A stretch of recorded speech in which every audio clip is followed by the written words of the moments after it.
मित्रांनो, आजच्या आपल्या ऑनलाईन क्लासला आपण सुरुवात करू.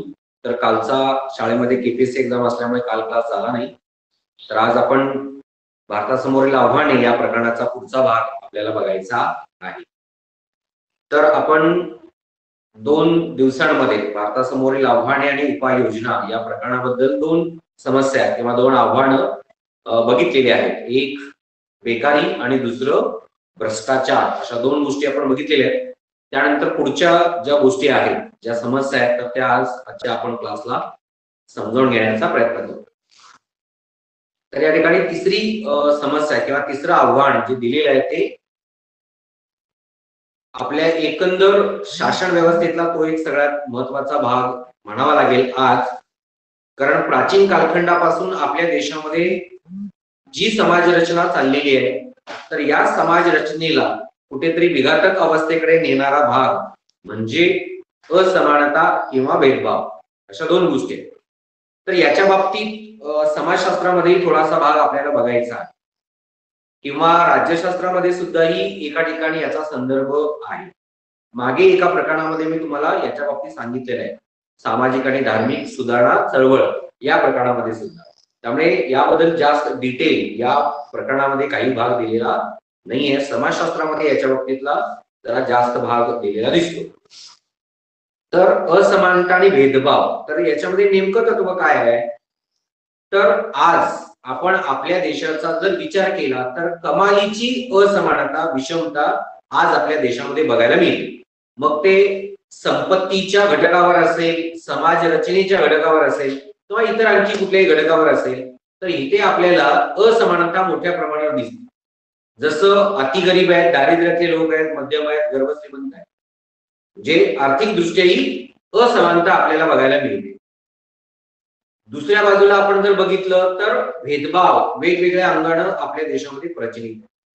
मग ते स्त्री पुरुष यांच्यामधला भेदभाव असेल, जातीवरून केला जाणारा भेदभाव असेल, धर्मावरून केला जाणारा भेदभाव असेल किंवा वर्णावरून, असे म्हणजे वर्ण, वंश, आपले जात, धर्म, लिंग, पंथ या सगळ्या गोष्टीमध्ये आपल्या देशामध्ये भेदभाव आहे. मग स्वातंत्र्यानंतर भेदभावाचा किंवा असमानतेचा मुद्दा का घेण्यात आला? तर काय म्हणतो की आपण एकमेका सहाय्य करू, अवघे धरू, सुपंत ही जी एक प्रथा प्रचलित आहे की एकमेकाला मदत करायची आणि सगळ्यांनी मिळून एक साथ विकास साधायचा. मग समाजाचा विकास करायचा असेल तर समाजातील प्रत्येक घटकाचा विकास झाला पाहिजे, तळागाळातील लोकांचाही विकास झाला पाहिजे. मग आता इथे तळागाळातील लोकांचा जर विकास करायचा असेल तर एक महत्वाची गोष्ट या ठिकाणी आहे की समाजातली असमानता दूर झाली पाहिजे, सर्वांना समान संधी दिली पाहिजे, सर्वांना समान हक्क दिला पाहिजे, सर्वांना समान न्याय दिला पाहिजे, तरच समाजातील असमानता दूर होऊ शकते, अन्यथा ती होणार नाही. त्यामुळे समाजाचा विकास करायचा असेल तर समाजातील प्रत्येक घटकापर्यंत, तळागाळापर्यंत समान संधी, उन्नतीच्या समान संधी मिळाल्या पाहिजे, तर या ठिकाणी आपण विकसित होऊ शकेल, अन्यथा नाही. आणि जेव्हा आपला भारत देश स्वतंत्र झाला त्यावेळी कमालीची म्हणजे जवळजवळ 82% आसपास आपल्या देशामध्ये गरिबी होती. 18% लोक कुठेतरी थोडी सदन होती, पण जवळजवळ 80% लोकही गरीब असलेली दिसतात ज्यावेळी भारत स्वतंत्र झाला तेव्हा. मग 20% बऱ्यापैकी श्रीमंत, 80% आपल्या देशामध्ये गरिबीची अवस्था. मग हा एवढा असमानता, एवढी विषमता कशामुळे झाली होती? तर उत्पन्नाची साधनं मर्यादित लोकांकडे असल्यामुळे. कारण आजही जर आपण आपल्या देशाचा जर विचार केला तर आपल्या देशामध्ये अशी बहुसंख्य लोक आहेत ज्यांच्याकडे स्वतःची शेत जमीन नाही, ज्यांच्याकडे राहायला स्वतःचं घर नाही, अशी लोक आपल्याला बघायला मिळतात. उत्पन्नाची साधनं नाही, जी साधारण आपल्या अर्थशास्त्रानं 3 पद्धतीची उत्पन्नाची साधनं सांगितलेली आहेत, जी तुम्ही 8वी आणि 9वीच्या पुस्तकामध्ये सुद्धा शिकलेला आहे. ज्याच्यामध्ये पहिला आहे ते म्हणजे शेती, दुसरा आहे उद्योग आणि तिसरा आहे सेवा क्षेत्र, ज्याच्यामधून आपण उत्पन्नाचं साधन मानू शकतो किंवा घेऊ शकतो. त्यामुळे या ठिकाणी या उत्पन्नाच्या साधनांचा जर आपण विचार केला तर आपल्या देशामध्ये अशी बहुसंख्य जनता आहे ज्यांच्याकडे उत्पन्नाची साधनही नाहीत. आणि म्हणून भारतासमोर हे सगळ्यात मोठं आव्हान होतं की आपल्या देशातील ज्या लोकांच्याकडे उत्पन्नाची साधनं नाहीये, रोजगाराच्या संधी उपलब्ध नाहीये किंवा आर्थिक स्तर उंचावण्यासाठी अनुकूल वातावरण नाहीये, तर या सगळ्या गोष्टी आपल्याला स्वातंत्र्यानंतर निर्माण करून द्याव्या लागतील, ज्याच्या आधारावरती आपल्या देशातील जनता स्वतःचा विकास साधू शकेल. त्यामुळे स्वतःचा विकास साधण्यासाठी या ठिकाणी सगळ्यात महत्वाची गोष्ट आहे की उत्पन्नाच्या साधनांची समान प्रमाणामध्ये वाटणी केली पाहिजे. त्यामुळे आपल्या देशामध्ये गरीब, मध्यम, श्रीमंत हे जे स्तर आहेत, भूमिहीन आहेत, जमीनदार आहेत, तर असा बराचसा फरक आपल्या देशामध्ये आहे. आणि दुसऱ्या बाजूला भेदभाव, मग ते जात, वर्ण, धर्म, वर्ग याच्या बाबतीतले असेल. पण या ठिकाणी असमानता जी आर्थिक आणि सामाजिक दृष्ट्या सगळ्यात जास्त प्रमाणामध्ये विषमता होती, असमानता होती, ती दूर करण्यासाठी पहिल्यांदा काय करण्यात आलं तर आपल्या देशामध्ये समानता प्रस्थापित करण्यासाठी घटनेमध्ये सर्वांना समान हक्क आणि समान न्याय, समानतेचा कायदा आपल्या देशामध्ये पहिल्यांदा आणण्यात आला. हा असमानता दूर करण्यासाठी पहिला महत्वाचा उपाय होता की सर्वांना समान न्याय मिळाला पाहिजे, सर्वांना समान हक्क मिळाले पाहिजेत, सर्वांना समान अधिकार मिळाले पाहिजेत, सर्वांना समान उन्नतीची संधी मिळाली पाहिजे. याच्यासाठी आपल्या देशामध्ये पहिल्यांदा समानतेचा कायदा अस्तित्वात आणण्यात आला. त्याच्यानंतर मग घटनेमध्येच आपल्याला असे हक्क देण्यात आले की ज्या हक्कांच्या अनुषंगानं आपण स्वतःचा विकास करू शकतो, असं अनुकूल वातावरण घटनेनं निर्माण करून दिले. जे आपल्याला 6 मूलभूत हक्क दिलेले आहेत, त्या 6 हक्कांच्याच मुळे आज सर्वसामान्य व्यक्ती स्वतःचा विकास करताना आपल्याला दिसते.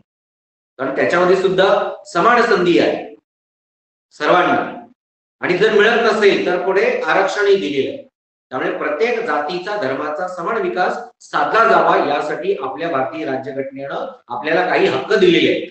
ज्या हक्कांची आपण अंमलबजावणी करून घेऊ शकतो, त्या हक्कांची पूर्तता करून घेऊ शकतो आणि त्या हक्कांच्या जोरावरती आपण आपला विकास साधू शकतो. त्यामुळे ते अतिशय महत्वाचं तत्व घटनेनं दिलेलं आपल्याला दिसतं.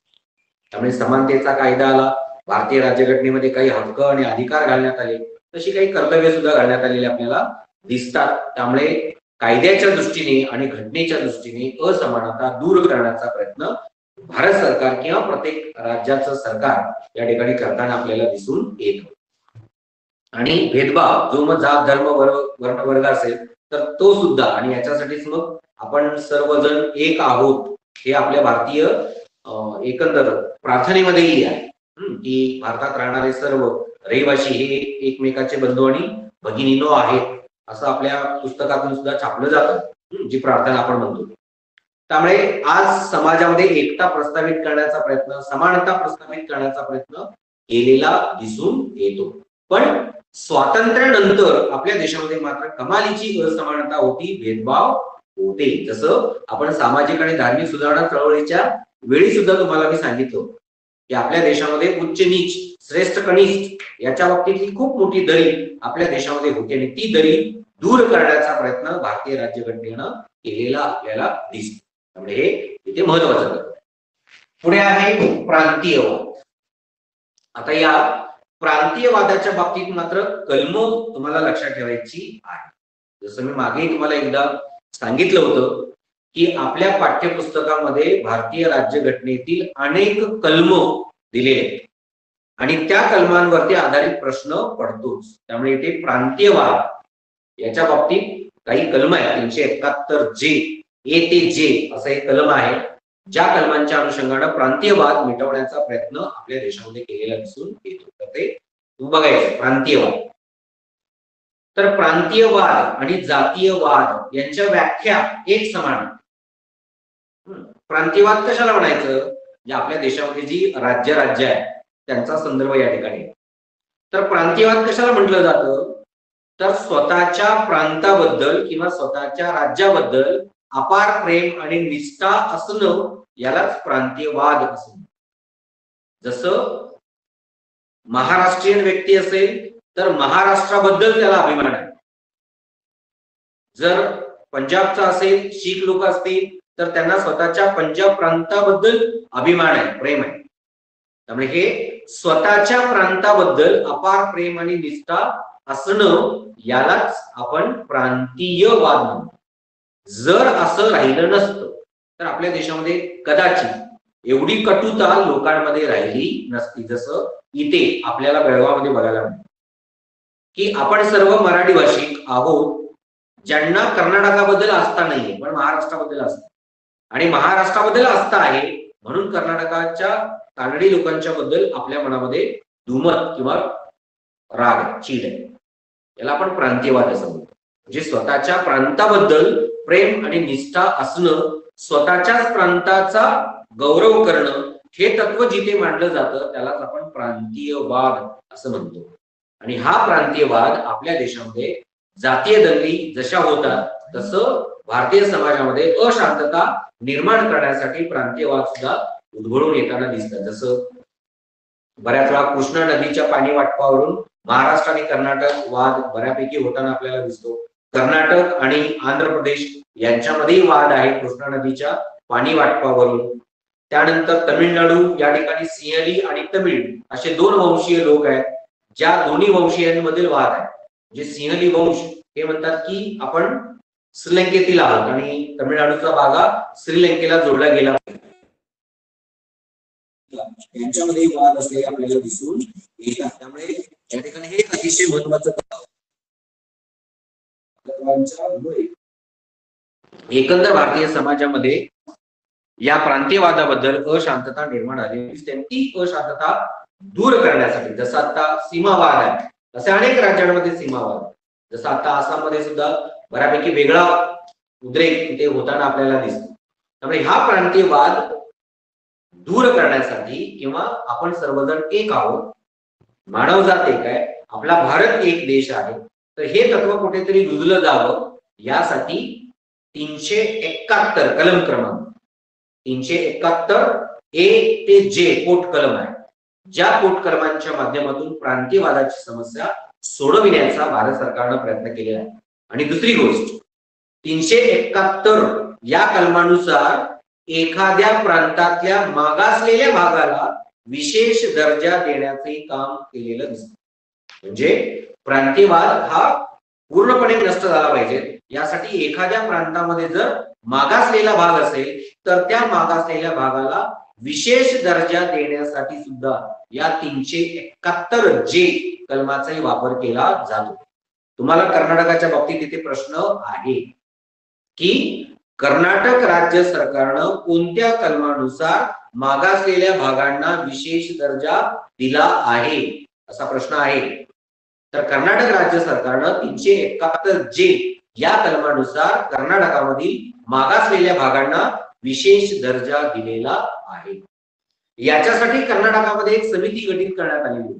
तोही प्रश्न तुम्हाला 1 मार्काला विचारला जातो की कर्नाटकातील मागासलेल्या भागांना विशेष दर्जा देण्यासाठी कोणाच्या अध्यक्षतेखाली समिती गठीत करण्यात आलेली आहे, असा प्रश्न आहे. तर डॉक्टर नंजुंडप्पा यांच्या अध्यक्षतेखाली एक समिती गठीत करण्यात आलेली आहे, ज्या समितीच्या माध्यमातून भारतीय समाजातील अशांतता किंवा प्रांतीयवाद दूर करण्याचा प्रयत्न कर्नाटकामध्ये होताना आपल्याला दिसतो. त्यामुळे कर्नाटकामध्ये डॉक्टर डी.एम. नंजुंडप्पा यांच्या अध्यक्षतेखाली एक समिती आहे, जी समिती या प्रांतीयवादाचं समूळ उच्चाटन करण्यासाठी काम करताना आपल्याला दिसते. हे अतिशय महत्वाचं. पुढे आहे जातीयवाद. आता जातीयवादाच्या बाबतीत सुद्धा समानच संकल्पना आहे. जसं प्रांतीयवादाची व्याख्या आहे की स्वतःच्या प्रांताबद्दल प्रेम आणि निष्ठा असणं, स्वाभिमान असणं, याला प्रांतीयवाद म्हणतात. तसं जातीयवादाबद्दल आहे की स्वतःची, ज्या मानवाची जी जात त्या जी लावलेली आहे, तर या जातीबद्दल प्रेम असणं, निष्ठा असणं, यालाच जातीयवाद असंही म्हणतात. म्हणजे माझी जात श्रेष्ठ, इतर जाती नीच, कमी दर्जाची, असं जिथे आपण म्हणतो तिथे जातीयवाद उफाळून येतो. याला धार्मिक वाद असंही आपण म्हणू शकतो. त्यामुळे जातीयवाद याच्या बाबतीत विचार करायचा झाला तर स्वतःच्या धर्माबद्दल, स्वतःच्या धर्माबद्दल प्रेम आणि निष्ठा किंवा जातीबद्दल प्रेम आणि निष्ठा असणं यालाच जातीयवाद असं म्हटलं जातं. आणि आणखी एक प्रश्न या ठिकाणी असा पडतो की भारताच्या एकतेचा किंवा समग्रतेचा सर्वात मोठा शत्रू कोण, असा एक प्रश्न इथे येतो. तर भारतीय एकतेला खंडित करण्याचं काम जर कोण करत असेल तर ते जातीयवाद आणि प्रांतीयवाद, ज्याच्यामुळे आपण भारतातील सर्व नागरिक एक आहोत असं बऱ्याच वेळा सिद्ध होत नाही. कारण प्रत्येकाला स्वतःच्या जातीबद्दल अभिमान आहे, धर्माबद्दल अभिमान आहे, त्यानंतर स्वतःच्या प्रांताबद्दल अभिमान आहे. आणि या सगळ्या गोष्टीमुळे आपल्या देशाची एकता कुठेतरी खंडित होताना आपल्याला दिसते. आणि म्हणून या ठिकाणी हे तत्व अतिशय महत्वाचं आहे की जातीयवाद आणि प्रांतीयवाद हा भारताच्या एकतेचा सगळ्यात मोठा शत्रू असलेला आपल्याला दिसून येतो. याच्यामध्ये गोष्टी तुम्हाला सांगितल्या की धर्माबद्दल आपल्या देशामध्ये काय तत्व होतं, त्यानंतर समाजातली एकंदर परिस्थिती काय होती, तर याचा थोडासा उहापोह या जातीयवादामध्ये केलेला आपल्याला दिसतो. जसं आपल्या देशामध्ये जातीवरूनच किंवा धर्मावरून खूप मोठ्या प्रमाणावर दंगली होतात, असंतोष वाढतात आणि ते वाढू नये यासाठी भारतामध्ये धार्मिक सहिष्णुता निर्माण करण्याचा प्रयत्न चाललेला आपल्याला दिसतो की जेणेकरून आपण ही धार्मिक असहिष्णुता दूर केली तर आपल्या देशामध्ये समानता निर्माण होईल आणि जे काही एक तत्व मितुष्टेचं निर्माण आहे तर ते शांततेत सुटेल सुद्धा. याच्यासाठी भारतीय राज्यघटनेनं धार्मिक सहिष्णुता प्रस्थापित करण्याचा प्रयत्न या ठिकाणी केलेला आपल्याला दिसतो. जातीवाद किंवा प्रांतीयवादामुळे समाजामध्ये असुरक्षित वातावरण निर्माण होऊ नये यासाठी सुद्धा घटनेनं सर्व धर्मांना समान महत्व दिलेलं आहे. प्रत्येक व्यक्तीला काही गोष्टींचं स्वातंत्र्य दिलेलं आहे की भारतामध्ये राहणाऱ्या प्रत्येक व्यक्तीला कुठलाही धर्म स्वीकारण्याचा, कुठल्याही धर्माचा प्रचार आणि प्रसार करण्याची अनुमती दिलेली आहे की जेणेकरून भारतामध्ये अशांतता निर्माण होऊ नये यासाठी प्रयत्न केले जावेत. आणि ते प्रयत्न करण्यासाठी म्हणून या ठिकाणी आपल्या धार्मिक सहिष्णुतेचा मुद्दा या ठिकाणी घातलेला आपल्याला. तसंच आणखी काही गोष्टींमुळे ही जातीवाद किंवा प्रांतीयवादाची समस्या जास्त प्रकर्षानं सुद्धा आपल्याला दिसते, ज्याच्यामध्ये आर्थिक वर्चस्व आणि राजकीय शत्रुत्व वाढलेलं आपल्याला दिसतं, ज्यामुळे जीवित आणि वित्तीय हानी मोठ्या प्रमाणावरती होते. धर्मांमध्ये द्वेष वाढलेला आपल्याला बघायला मिळते.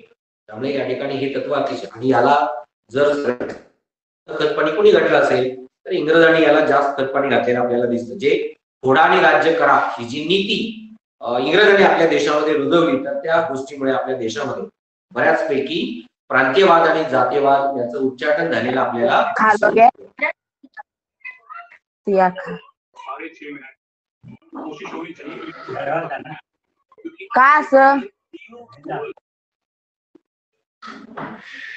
तर याच्यामध्ये ते पुढे महत्वाचं आहे की भारतीय समाज व्यवस्थेमध्ये प्रांतीयवाद आणि जातीयवाद याच्यामधून कुठेतरी समानता प्रस्थापित व्हावी यासाठी आपल्या भारत सरकारनं काही कलम, काही नियम, काही कायदे केलेले आपल्याला दिसून येतात. आणि ब्रिटिशांचं जे काही फोडा आणि राज्यकरण नीती होती तर त्याच्या पलीकडे जाऊन सामाजिक एकता प्रस्थापित करण्याचा प्रयत्न या ठिकाणी केलेला. पण इथे जातीयवाद आणि प्रांतीयवाद या ज्या दोन महत्वाच्या समस्या आहेत तर या दोन महत्वाच्या समस्यांवरती 3 मार्काचा एक प्रश्न येतो की भारत सरकारनं जातीयवाद आणि प्रांतीयवाद याचं समूळ उच्चाटन करण्यासाठी कोणते उपाय हाती घेतलेले आहेत. याच्यामध्ये पहिला महत्वाचा घटक आहे तो कलम क्रमांक 371 ए ते जे पोट कलम हे लक्षात ठेवायचं की ज्याच्या आधारावरती प्रांतीयवादातली जी पितुष्ट किंवा असंतोषाचं तत्व होतं ते दूर करण्याचा प्रयत्न त्यांनी केलेला बघायला मिळेल. त्याच्या पलीकडे काही तत्व या ठिकाणी सांगितलेले आहेत, ज्यामध्ये पहिलं आहे समान नागरी कायदा भारतामध्ये आणण्यात आला.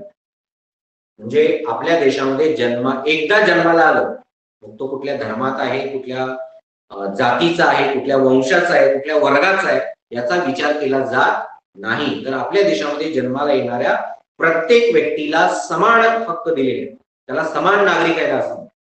जसं भारतातला कुठलाही माणूस मग तो लुळा पांगळा असो, कुठल्या जाती धर्माचा असो, त्याचं वय वर्ष जर 18 पूर्ण झालेलं असेल तर त्याला मतदान करण्याचा हक्क मिळतो.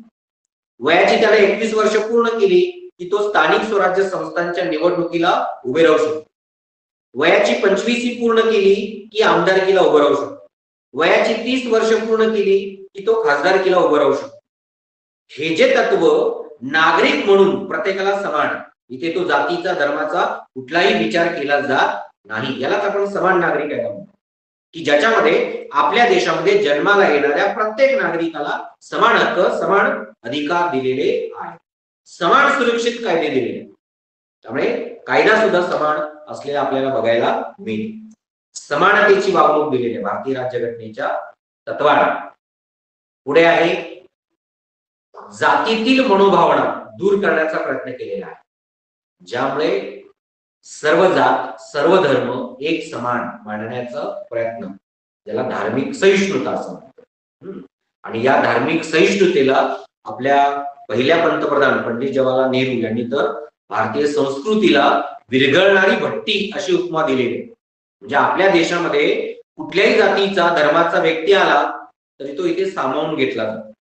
म्हणजे जसं आपण एखाद्या भट्टीमध्ये जिथे आग पेटवलेली आहे सगळं जर आपण त्याच्यात टाकलं तर सगळं वितळून एक होऊन जाईल.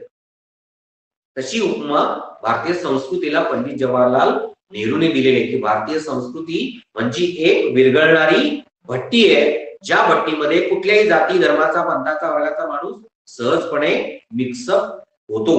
आणि हे भारतीय राज्यघटनेनं तत्व दिलेलं आहे. त्यामुळे हाही भाग महत्वाचा. पुढे आहे राष्ट्रीय एकात्मता साधण्याचा प्रयत्न केला. हे तर सगळ्या बाबतीत कुठल्याही बाबतीत असे ना, पण जसं राष्ट्रीय सण 2 आपण साजरे करतो, 15 ऑगस्ट असेल आणि 26 जानेवारी या दिवशी असेल, तर या 2 दिवसांमध्ये राष्ट्रीय एकात्मता पुन्हा एकदा प्रज्वलित करण्याचा प्रयत्न केला जातो. असंख्य राष्ट्रीय सण साजरे केले जातात, ज्या राष्ट्रीय सणांच्या माध्यमातून आपल्या देशामध्ये राष्ट्रीय एकात्मता प्रस्थापित करण्याचा प्रयत्न होताना आपल्याला दिसतो. त्यामुळे तेही महत्वाचं तत्व आहे. पुढे आहे याच्यातच सहज आणि निरोगी राष्ट्रीय भावना, हे राष्ट्रीय एकात्मतेच्या बाबतीतला तत्व आहे. त्यानंतर अढळ राजकीय निर्धार आणि पारदर्शीपणा. पारदर्शीपणा का आपल्या देशामध्ये नाहीये, कारण सरकार कसं चालतं, त्याच्यात कोणते निर्णय घेतले जातात, कशा पद्धतीने व्यवहार होतात, हे पारदर्शक नाहीये. पण इथे सांगितलेलं आहे की एकंदर आपल्या देशातलं राजकारण अर्थकारण हे सगळं पारदर्शक असावं.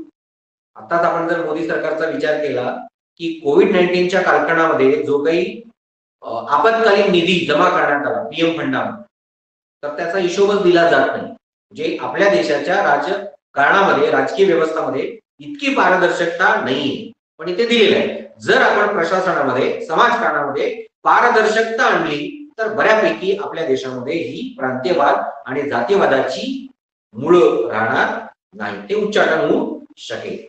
पुढे सांगितलेलं आहे जनजागृती. हे बऱ्यापैकी केलं जातं, मग ते सोशल मीडिया असेल, प्रिंट मीडिया असेल किंवा इतर कुठलीही मीडिया असेल, इलेक्ट्रॉनिक मीडिया असेल, तर कुठल्या ना कुठल्या मार्गाने लोकांमध्ये जनजागृती केली जाते. प्रांतीयवाद आणि जातीयवाद हा कसा समाज विघातक किंवा देश विघातक आहे हे पटवून देण्याचा प्रयत्न आपलं भारत सरकार आणि राज्य सरकार करताना आपल्याला दिसतो. आणि सगळ्यात मोठा एक उपाय सांगितलेला आहे की भारतामध्ये निकोप प्रसार माध्यम पाहिजे, पण आपल्या देशातली निकोप प्रसार माध्यम नाहीत.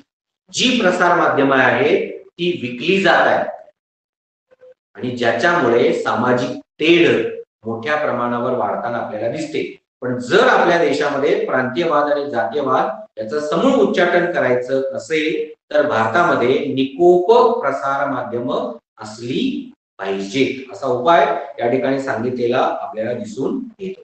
आणि त्याच्या पलीकडे भारतीय राज्यघटना या माध्यमातून किंवा समान कायदे व्यवस्था निर्माण करून भारतामध्ये समानता एकता प्रस्थापित करण्याचा प्रयत्न आणि या 2 गोष्टी किंवा असमानता सुद्धा दूर करण्याचा प्रयत्न या ठिकाणी केलेला दिसून येतो. तर आजच्या ऑनलाईन क्लासमध्ये आपण भारतासमोरील 3 आव्हाने बघितलेली आहेत. असमानतेच्या बाबतीत 2-3 मुद्दे लक्षात ठेवायचे. आपल्या देशामध्ये सामाजिक असमानता आहे, आर्थिक असमानता आहे, राजकीय असमानता आहे. आणि ही असमानता दूर करण्यासाठी सर्वांना समान संधी, समान कायदे, समान हक्क अधिकार दिले गेलेले आहेत आणि त्याच्या आधारावरती असमानता दूर करण्याचा प्रयत्न होताना दिसतो. तसंच भेदभावाच्या बाबतीतही आहे. जात धर्म वर्ण वर्ग वंश लिंग या बाबतीत कुठलाही भेदाभेद न करता सर्वांना समान हक्क देण्याचा प्रयत्न भारतामध्ये केलेला आहे. त्यामुळे समानता आणि भेदभाव नष्ट करण्याचा प्रयत्न आहे. प्रांतीयवाद, स्वतःच्या प्रांताबद्दल प्रेम आणि निष्ठा असणं याला आपण प्रांतीयवाद म्हणतो, ज्याच्यामुळे सामाजिक असंतोष निर्माण होतो तो होऊ नये यासाठी कलम क्रमांक 371 ए ते जे यामध्ये प्रांतीयवादाचं समूळ उच्चाटन करण्याचा प्रयत्न केलेला आपल्याला दिसतो. जातीवादाची सुद्धा संकल्पना तीच आहे. स्वतःच्या जातीबद्दल किंवा स्वतःच्या धर्माबद्दल प्रेम निष्ठा असणं यालाच आपण जातीवाद म्हणतो. तर ही जातीवाद याचे उच्चाटन करण्यासाठी समान नागरी कायदा, सर्वांना समान वागणूक, राष्ट्रीय एकात्मता, निधर्मी शिक्षण देण्याचा प्रयत्न भारतामध्ये होताना दिसतो.